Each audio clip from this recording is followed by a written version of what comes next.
Hello, Your Majesty, and welcome to Friday. I think it's actually a pretty good Friday for you. Pretty good weekend for you. Not really bad at all. I'm going to have to curtsy you, Your Majesty. That's because the moon today is still in Virgo. I do want to point something out, though. We had a lunar eclipse a couple days ago. That's a big deal, Your Majesty. That is a wave of gravity.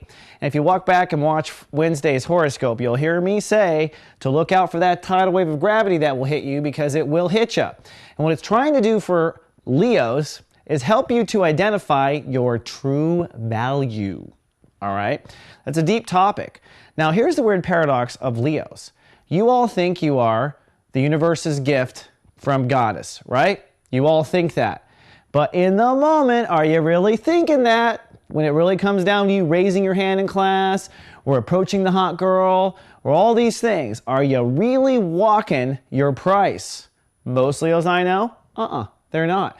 One of two things happening. Either they are getting out of there while no one's noticing, or it's one of those things where they kind of like manipulate the situation for everyone to, in a weird passive way, give them the credit even though they didn't really claim the credit. You know, I'm talking about that Gandhi passive-aggressive type of thing. So those are two ways I'm seeing it with. So this big tidal wave of gravity for Leos was to try to help you rock the boat a little bit and show you how to grab your own value. And that may mean that you have to cut off someone else. I say that because the sun in Pisces, which is the next topic, nice little segue, you like that, is all focused on intimacy, boundaries. This is the month where you're going to kind of reevaluate your whole list of people who have access to you and people who don't. And you're going to axe a lot of people off this list. And you may find in some cases that there are people who want to be on your list that you have been not letting in. And you're going to have to ask yourself why you're not letting those people in. Why don't you trust those people? What's the issue? Are they trustworthy or not? Or is it you? Are you afraid of intimacy? Because that's surrender and that's control. See where I'm going with this stuff, Leo? I'm good. I know it. I got a Leo moon and Leo rising, so I'm basically talking to myself right now.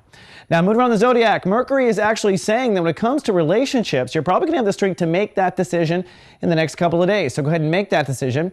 And in the weekend, the moon in Libra will mean that you're very chatty. You're really going to be pensive and processing, so go ahead and make that move over the weekend. And then lastly, Mars now moving forward in its last couple stages in the house of society. If that move deals with a friend, make it over the weekend. All right, Your Majesty, that's all I got. Live, love, be.